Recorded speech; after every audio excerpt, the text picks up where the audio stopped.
உங்களை யாரென்று உணர்வது முக்கியம். அதுவும் கிறிஸ்துவுக்குள் யார் என்பது மிக மிக மிக முக்கியம். வாழ்வது நீங்கள் அல்ல, உங்களுக்குள் கிறிஸ்து வாழ்கிறார். இந்த ஒரு வார்த்தை என் உள்ளத்தை அசைத்தது. பூமியில் இருக்கிற தீமைகளை, பூமியில் இருக்கிற சத்துருவின் தொல்லைகளை மிக இலகுவாக உங்களுக்கு மேற்கொள்ள முடியும்.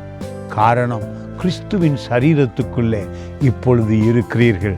பாருங்கள், 1 கொரிந்தியர் புத்தகம் 12ஆம் அதிகாரத்தில் 27வது வசனம், நீங்களே கிறிஸ்துவின் சரீரமாயும் தனித்தனியே அவயங்களுமாயிருக்கிறீர்கள். எவ்வளவு ஆச்சரியம்! நீங்கள் சாதாரண மனிதர்களாய் இருந்தாலும் கிறிஸ்துவுக்குள் இருக்கிறதினாலே வல்லமை உடையவர்களாயிருக்கிறீர்கள். வியாதிகளை மேற்கொள்ள வல்லமை உண்டாயிருக்கிறது. தரித்திரங்களை மேற்கொள்ள வல்லமை உண்டாயிருக்கிறது. காரணம், கிறிஸ்துவின் சரீரத்திலே ஒரு பகுதியாய் வந்துவிட்டீர்கள். உங்கள் கண்கள், உங்கள் காதுகள், உங்கள் சரீரம் முழுவதும் இயேசு கிறிஸ்துவுக்குள்ளே இருக்கிறது என்று உணருங்கள்.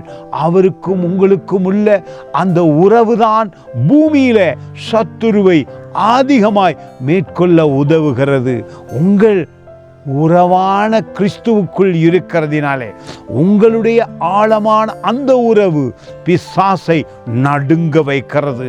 உங்கள் துன்பங்களை நிச்சயமாக உங்களுக்கு மேற்கொள்ள முடியும். இயேசு கிறிஸ்துவுக்குள் இருக்கிற அந்த உறவினாலே துன்பங்கள், வேதனைகள், தரித்திரங்கள், பயங்கள், கவலைகள் ஓடி போகிறது. நீங்களோ பூமியிலே சுகமாய், பலனாய், நன்மைகளோடு வாழ முடியும்.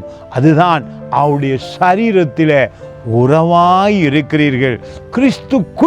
கிறிஸ்துவுக்குள் நீங்கள் யார் என்று அறிந்து கொண்டால் பூமியில வெற்றியாய், சுகமாய், ஞானமாய், பலனாய், எல்லா நன்மைகளோடும் வாழ முடியும். அந்த அதிசயம் இந்த நாளிலே உங்களுக்குள் நடந்திருக்கிறது. God bless you. Praise Garden Ministries, Norton Bridge, Sri Lanka.